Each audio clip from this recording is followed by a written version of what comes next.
Good morning. Welcome on this. We've got summer back. It's certainly a little bit different than last Sunday, I'll tell you. Anyway, announcement time. Please hope you can join us afterwards for coffee and refreshments downstairs. Number 2, I'm going to get Shannon to address that. We are asked to pray this Sunday for Western Knox United Church and also for the well-being, compassion, strength, and joy of Reverend Tracy, Chris Cutler, and those involved with the ministry there. And interesting information there from Camp Kimokee with a record attendance this year of 92%. And they have one final event this coming Saturday for high school students in the LGBTQ2+ community. So that is good news. Another interesting event there, Riverside United Church on October 19th, Frankie and the Fairlanes. A big Rockin' Tonight concert. That should be enjoyable. Notice there for greeters, if you can have some time on Sunday morning to greet. We would appreciate your signing up at the back.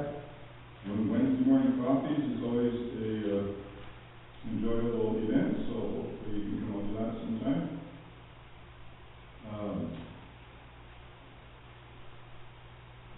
I've got arrows all over the place here. Anyway, good to see Keith and Lydia Rameshwar this morning. Keith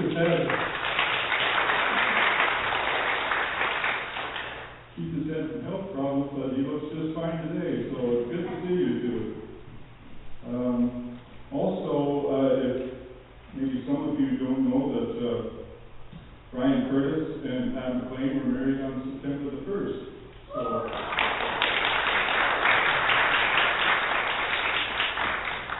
but on September the 7th, Pat's father passed away, so our condolences are certainly with you and Brian on that. Okay, wrong order my arrows go. Okay, coming up, September the 28th, there is going to be a fashion show at the church. But dessert at 5:45, fashion show starting at 6:30. And these are, and I'm right up on this. These are NIGARD fashions and accessories, and these will also be available for sale that night. And this is a cash-only event. Adults are $10, children are $5. If any purchases are made that night, there will be a savings of 15 to 50% off of your purchases. So, Kathy Baskerville has tickets. If you would like some, you can see her afterwards. A little bit of a glitch on the congregational meeting, I'm afraid. During this past week, we found out that the governance and operation manuals have to be approved by Presbytery first. We thought it was the other way around.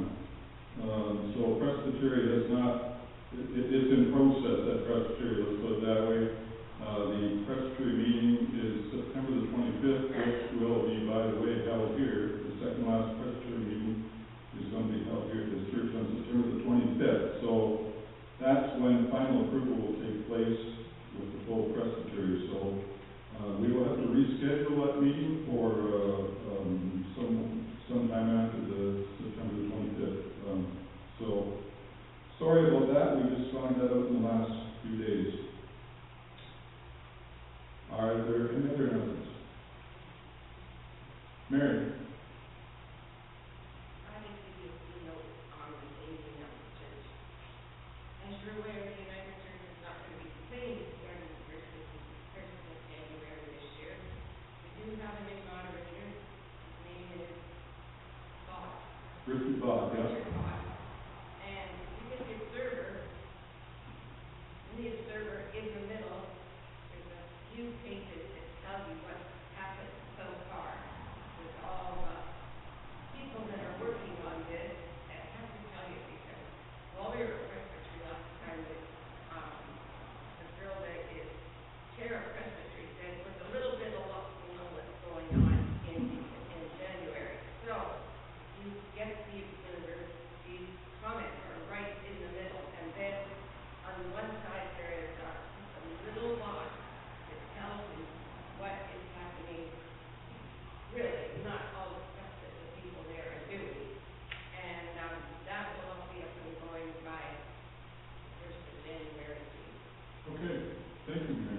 that is certainly a big change for the United Church of Canada.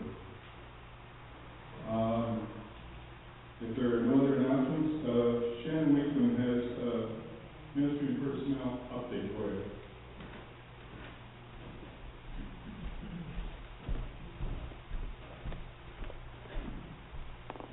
The Settlement Committee of London Conference met this past Thursday. During this meeting, the committee approved a proposal for filling the vacancy in our church. On behalf of the MC Committee and the members of the board, I have the privilege to officially welcome Gabrielle Heidinger to Dorchester United Church.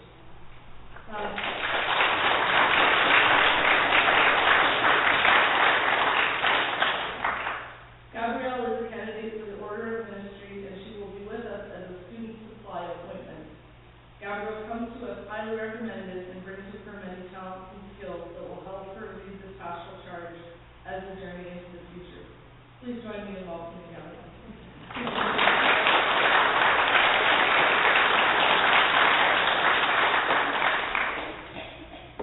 Thank you so much. It's a pleasure to be with you this morning and invited to worship and lead in worship here at Dorchester United. It's a big honor for me as a student staff to come and be with you guys and put your trust and faith in me to lead you. And I so look forward to getting to know everyone and be a part of building this community and faith together. Thank you so much. As we come together in worship this morning, let us join together in saying, we come to you this morning in worship.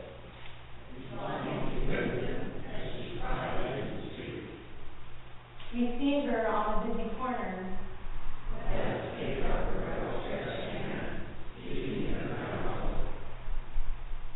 Let us be those who listen.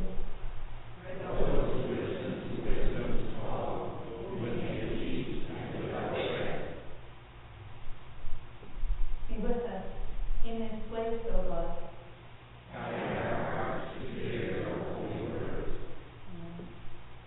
Gracious God, we meet you here this morning in worship of your holy name. We came having heard the voice of wisdom. We come having heard your love. We come pursuing a relationship with you. We have come to connect. We come prepared to lose ourselves in you, having heard where you meet us through your Son, Jesus Christ. We continue to pray with the words that Jesus taught us, saying, Our Father, who art in heaven, hallowed be thy name. Thy kingdom come, thy will be done on earth as it is in heaven. Give us this day our daily bread, and forgive us our trespasses, as we forgive those who trespass against us. And lead us not into temptation, but deliver us from evil. For thine is the kingdom, the power, and the glory, forever and ever. Amen.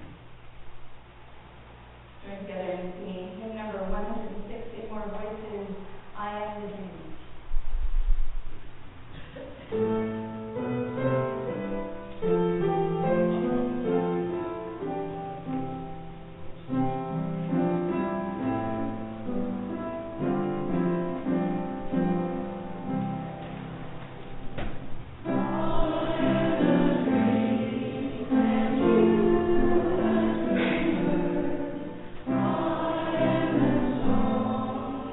You are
light the Christ candle, to bring Christ light into our midst.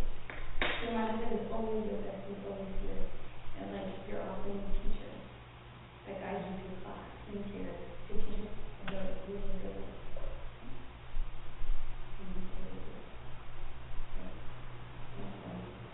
We're going to translate our senses for So, if anybody might be interested or know of a teenager who felt that maybe we appeal to the community and have somebody in high school run a Sunday school program, and if they're interested or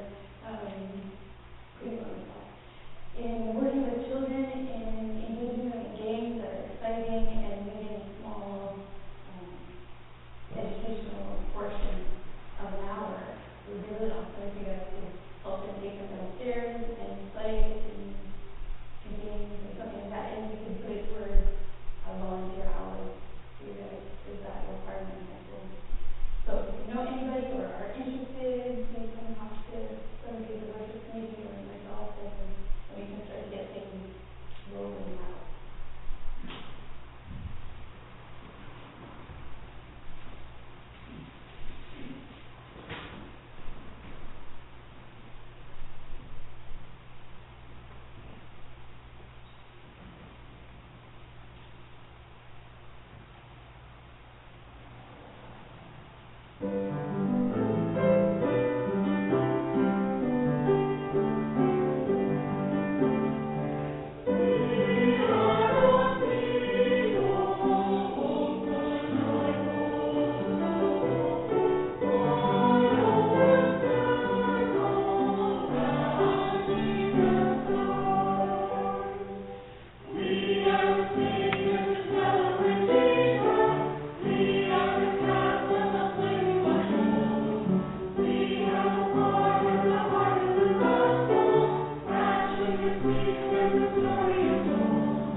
God, guide us to your word.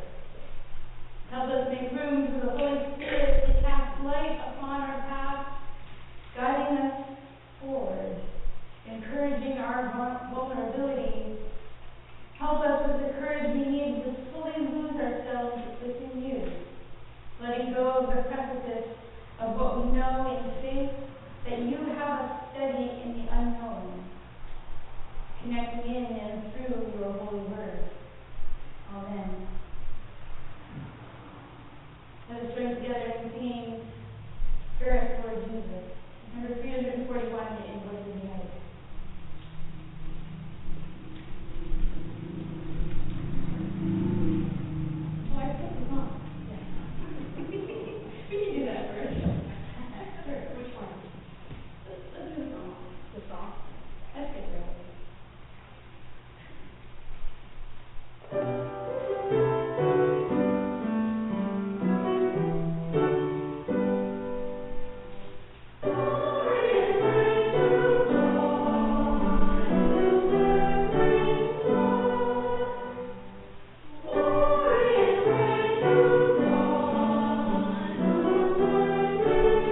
their voices are not heard.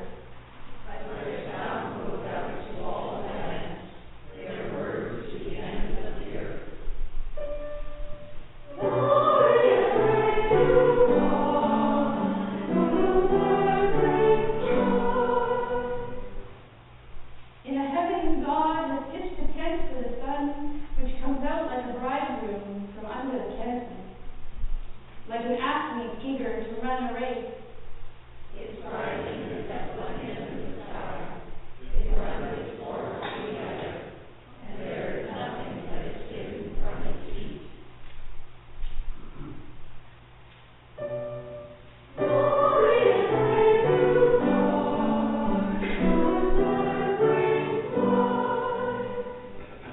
God's law is perfect, refreshing the soul. God's instruction is sure, giving wisdom to the simple. God's precepts are right, rejoicing the heart. God's commandment is pure, giving light to the eyes. God's fear is clean, enduring forever. God's judgments are true, every one of them righteous. More desirable than gold, even much fine gold. Sweeter also than honey, pure honey from the comb. Glory and praise to God.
Our gospel reading this morning comes from Mark chapter 8, 27 to 38. So in the Gospel of Mark, there's a series of patterns that happens, and one of his patterns, the author's pattern, is called the Messianic secret. It's where nobody is allowed to tell anybody else who Jesus is. Nobody is allowed to tell the community or the congregation of the work that he's performed, and every time he does something miraculous, he says, okay, that's really good, but shh, don't tell anybody. And part of the reason is that Jesus wants to live up to the story of how the Messiah comes to salvation, which is not being a big show-off of a man who can heal the sick and make things happen and feed 5,000 people from a bunch of fish and a couple loaves. It's something that goes beyond that. And what's interesting is in this instant, that's all broken and undone. When Peter acknowledges him and tells him he is the Messiah, there is something revealed, and something new is exposed, and the end of what Jesus is coming to in his death on the cross, resurrection, and ultimately leading us to salvation, is now in the hearts and minds of the disciples. Their eyes have been opened, and we get a glimpse for the first time of what is to come. Jesus went on with his disciples to the villages of Caesarea Philippi, and on the way he asked his disciples, "Who do people say that I am?" And they answered him, "John the Baptist, and others Elijah, and still others one of the prophets." He asked them, "But who do you say I am?" And Peter answered him, "You are the Messiah." And he sternly ordered them not to tell anyone about it. Then he began to teach them that the Son of Man must undergo great suffering and be rejected by the elders, the chief priests, the scribes, and be killed, and after 3 days rise again. He said all this quite openly, and Peter took him aside and began to rebuke him. But turning and looking at his disciples, he rebuked Peter and said, "Get behind me, Satan, for you are setting your mind not on divine things, but on human things." He called the crowd of his disciples and said to them, "If any want to become my followers, let them deny themselves and take up their cross and follow me. For those who want to save their life will lose it, and those who lose their life for my sake and for the sake of the gospel will save it. For what will it profit them to gain the whole world and forfeit their life? Indeed, what can they give in return for their life? Those who are ashamed of me and my words in this adulterous and sinful generation, of them the Son of Man will also be ashamed when he comes in the glory of his Father with the holy angels." The word of the Lord. Thanks be to God.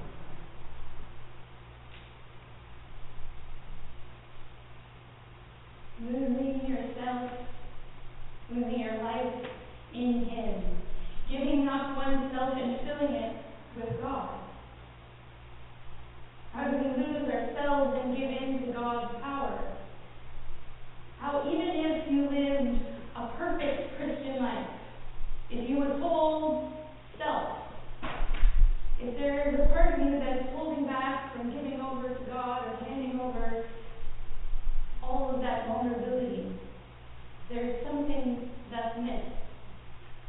You missed out on an aspect of the relationship that defines the connection.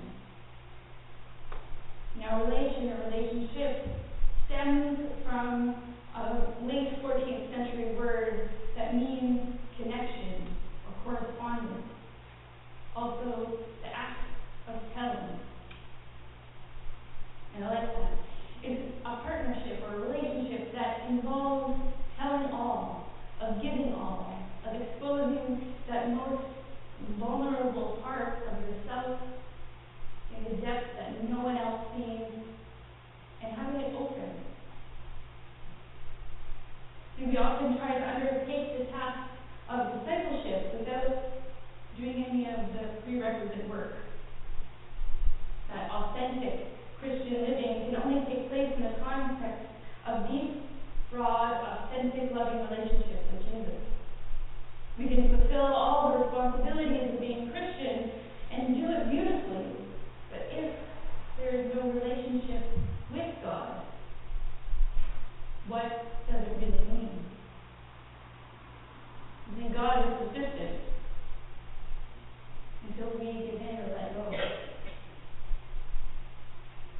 no easy task, and he doesn't often present us with an easy answer or an easy question. And when he meets our resistance of hanging on to earthly things or things we think we know better, he keeps persisting until we give in. And he'll come at it at different angles, and if you feel God working in your life, you start to see those changes happen. Like moving mountains or glaciers, or the changes in seas and rivers, once broad and vast, trickle their way into the ocean. And they move and they change course and patterns, and some dry up. But we all have to trust in the path that God has set out for us. And it's one of the things that is scariest to let go of, our sense of self-control. And he asks us to let go and fall into God, to immerse yourself. And it's not like losing yourself in the way that the prodigal son is lost, or the lost sheep, or the lost coin. It's a little different than that. It's not that we go out searching for. See, those stories are designed to remind us that God is pursuing us in his relationship with us. But how do we pursue God for our relationship with God? And what is it to give yourself to God? What do we cling to in resistance? It's to let go of control, not to think that we know what is best, but to trust in that path. To be open to brutal honesty. And have you ever opened yourself up to that? Or you get frustrated and tense, and you scrunch your face, and you hold your breath, and you're prepared for that blow of all that honesty that could come back at you. But here I am. And have you ever been met in that moment in unconditional love?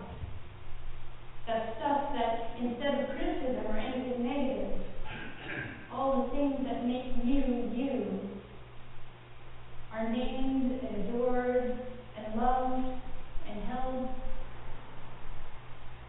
And it's a beautiful moment. And what does it mean then that Christ gave himself for us in the same way? The suffering that led to the fulfillment of God's plan.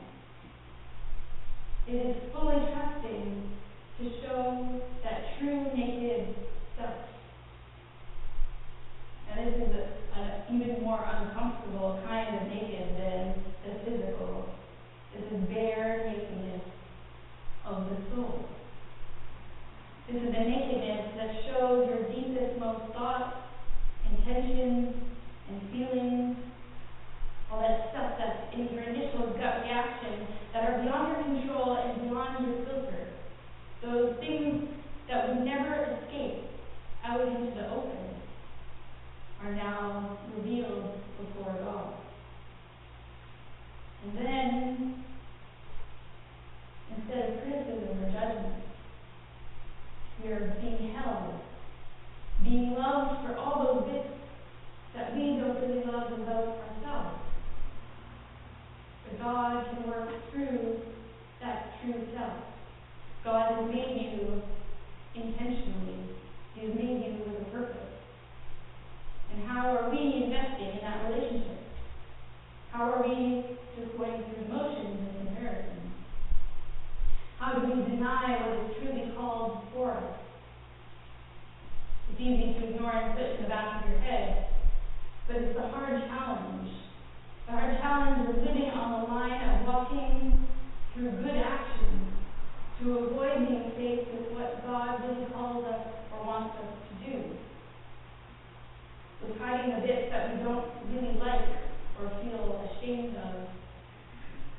But when that is gone, and when trust is given over, something happens. And you say, yeah, sure, I go to work and I provide and I believe, and you want more than that?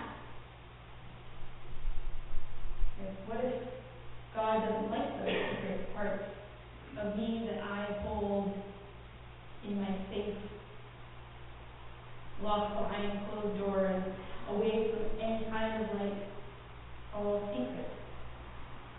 But God, in loving our authentic selves, is accepting something that is difficult to get over. When we can accept that about ourselves, what can happen? How can we then accept it in others? How can we love it in others and ourselves? In trusting that we are truly loved not for what we do, but who we are, that only then is the true self free. Then we can live with a different kind of authenticity which exceeds perfection. It has nothing to do with being right all the time, playing by the rules. It's not a rule game. It's an honesty game. It's a vulnerability exposure. But by having faith that we are in God and He is in us, that's the measure of the vulnerability. That's the measure of life. What can we show about who we truly are? What can God reach into us and pull out and show back to us? This is your beauty. This is yourself. This is what I created and who you are truly called to be. To save one's life means to base one's life in earthly things, on the earthly self, which ultimately results in the loss of eternal life. To lose one's life is to accept the suffering and sacrifice for the sake of Christ and His kingdom, which ultimately brings salvation. Discipleship is costly, Jesus says. It requires giving up all claim to everything the world holds dear, the stuff that we in our humanity want to possess. C.S. Lewis tells a bunch of stories on this point in his novel, The Great Divorce. He tells a story of many who face a struggle with the kingdom because they can't give in. A woman and her husband. The woman character in the novel fights, and she said, I made him who he is. I did all that work and invested in my husband to get him to the place to drive him to do better.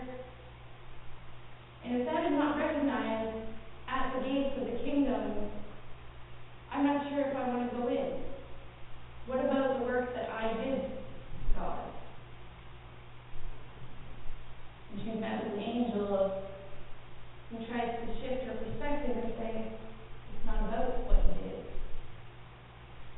Then the next person is a mother and her son.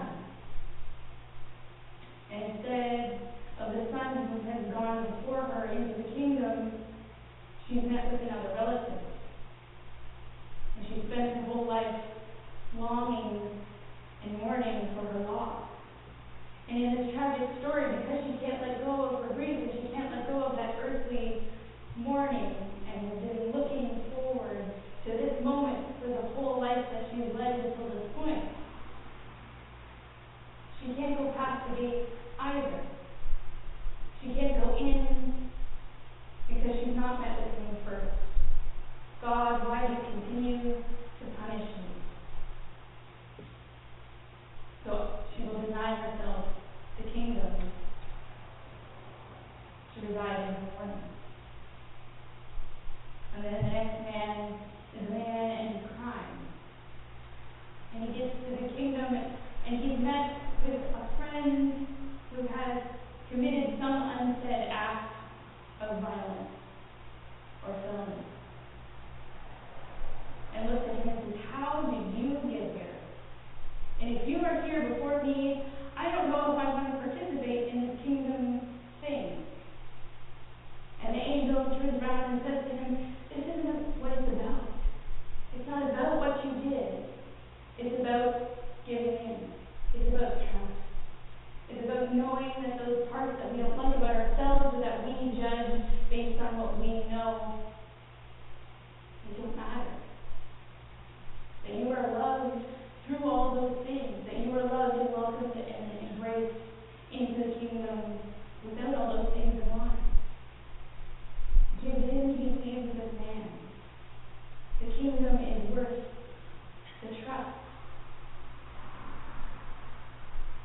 the man and his ego.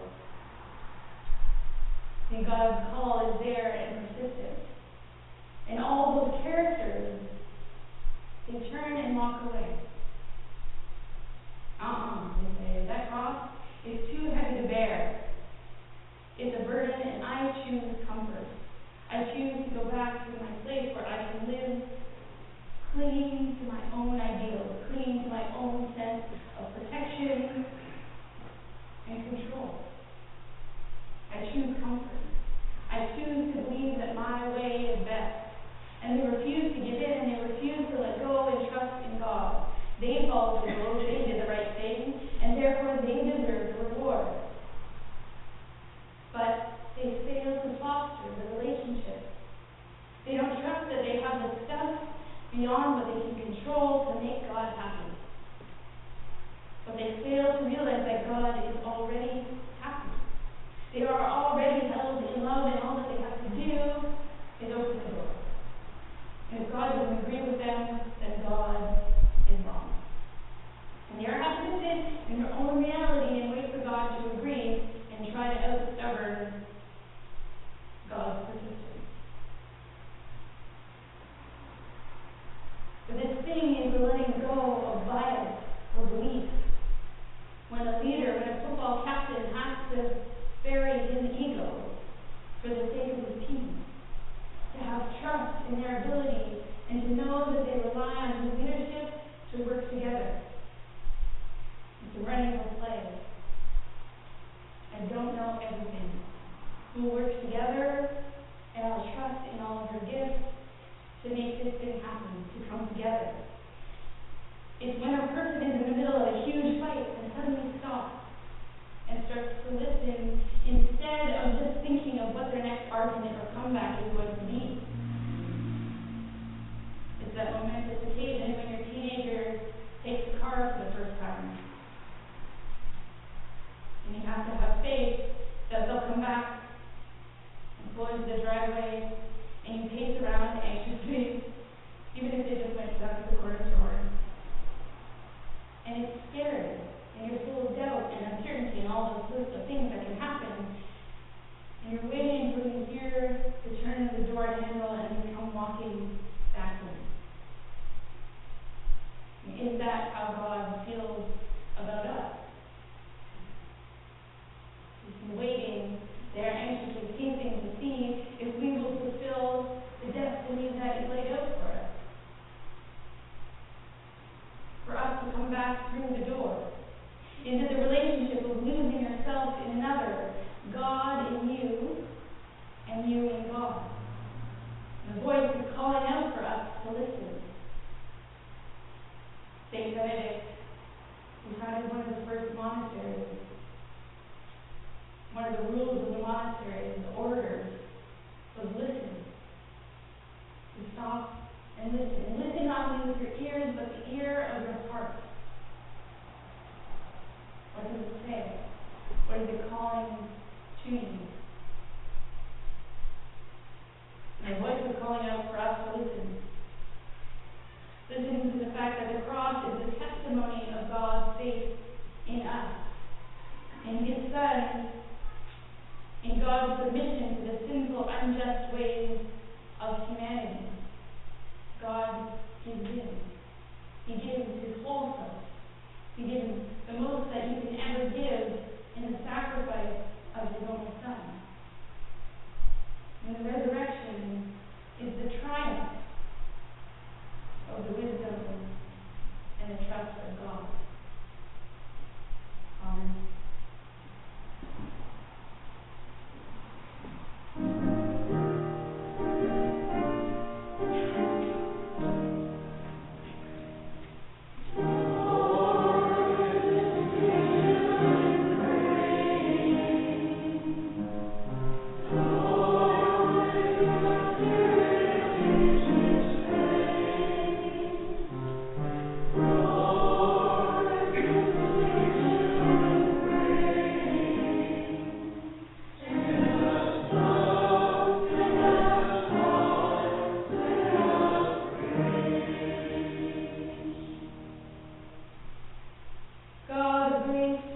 love, and wisdom. We pray for those around us in community, those who we are in relationships with, and those we seek to be closer to. Help us lose ourselves for you, opening ourselves fully and wholly in your love, and in so doing, showing those around us that we fell into your love and were met with the gift that surpasses our understanding. Hold us in our vulnerability. Help us to feel your warm embrace as we tell you of our true selves, all to bring us closer to you. We pray in your holy name. Amen. As we have been gifted, let us now return those gifts to God.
Let's join together in hymn number 626, I Heard the Voice of Jesus.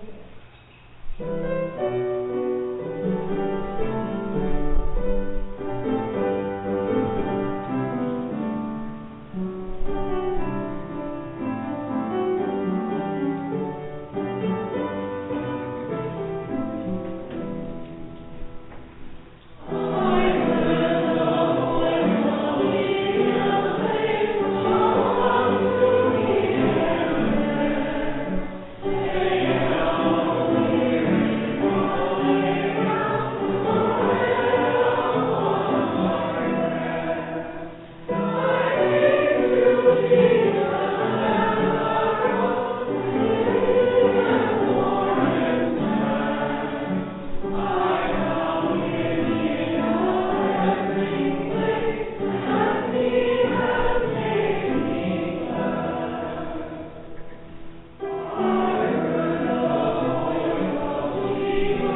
May you leave this place with peace in your heart, taking strength in the power of God, free to fall into relationship with God, giving in